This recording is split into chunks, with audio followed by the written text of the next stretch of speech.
thanks for sticking with us for this final segment of Broncos Beat. There is no doubt this has been the weirdest season of all time, but even weirder is just how fast it flew by, guys. This Sunday, the Broncos will play their final game of 2020 as they host the Raiders, who've been eliminated from playoff contention as well. So while a win over the Raiders would be nice, they're playing for more than just a dub. Cecil, what would you say is the biggest thing the Broncos are playing for this week? It's got to be momentum. I understand people say lose and get a top draft pick. Yes, I'm the draft guy, and I don't want to talk about the draft right now. I want the Broncos to win and build momentum for next year. And whether it was Steve McNair years ago or the Steelers late with Willie Parker, you've seen late season momentum carry over to the next season.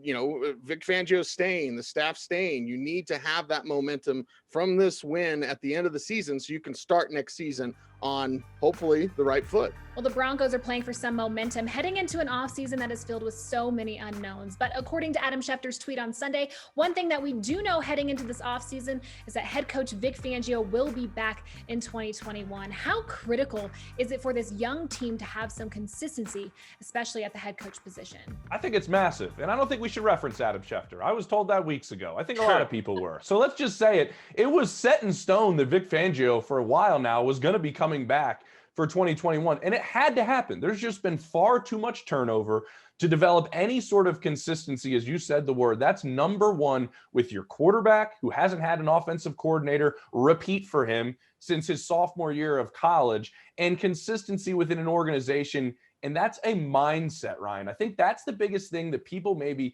that aren't around this every day don't understand. The mindset of what you want to build has to be in lockstep between those above building your roster and those coaching the roster. As you continue to make these changes, you don't have that consistency. I mentioned the Bills earlier. They're a team that has built this, and they built it around a young quarterback and a young team and then found their pieces. I think this young team, the last thing they need is a new coaching staff and a new message being delivered to them. I think with the offseason that they were given this past year, and they were really robbed of this season in a sense with so much young talent, this offseason is going to be massive. The seat's going to get hot in 2021, but right now, everybody, Mr. 2021 right here, should be focused on next year and what Vic Fangio and this staff, specifically Pat Shurmur and Drew Lock, can accomplish this offseason. Yeah, I think continuity is going to be a word that fans and media get sick of throughout this offseason, because I think it's going to be uttered around every corner when you talk about the Broncos. And while I'm a big believer in that and giving continuity a chance, I also don't know how much of a choice they had here. Like, you can't fire your head coach every 2 years. You can't bring in a new offensive coordinator every year. Maybe you can go back to the market and look for a quarterback. That one, is a little bit more malleable, but you just can't do this all the time. And what happens is, we talk about these high draft picks. Well, every time you change a coaching staff and change a scheme on offense, you end up with draft picks who are drafted for one scheme that are now playing in another scheme. And exactly, you can kind of cancel out all that, high draft picks, all those high draft picks you got, and make it more difficult for them. So you do have to give continuity a chance, and I think that will be the buzzword of the offseason for the Broncos. Yeah, and fit. It's all about fit, as Ryan mentions. Like, you're drafting players for the Fangio system. So keep the Fangio system. It's good to have that continuity. And then, it's all on 2021. James, Mr. New Year. It's all on you, buddy. Let's hope they can turn it around. You guys, I know this team is excited to get to work this offseason, but they're not going to overlook this final game here of the 2020 season. What is one offensive improvement that you hope to see this week to go into the offseason feeling hopeful for 2021?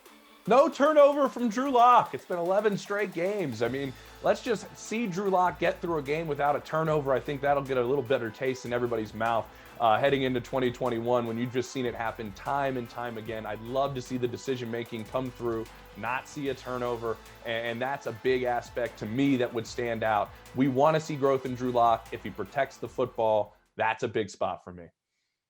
Yeah, I think, I'll bring the show full circle. I want to see Drew Lock and Jerry Jeudy on the same page, making plays. Jerry Jeudy smiling because he's not dropping passes all over the place. I think it would go a long way towards just easing everyone's uneasiness about Jerry Jeudy and, where he's at mentally if he's able to go out there and have a game with 7 catches and no drops.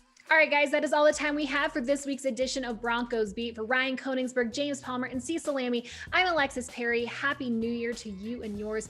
We will see you all next year, 2021. James, it's your year. Oh, yeah, that's my year.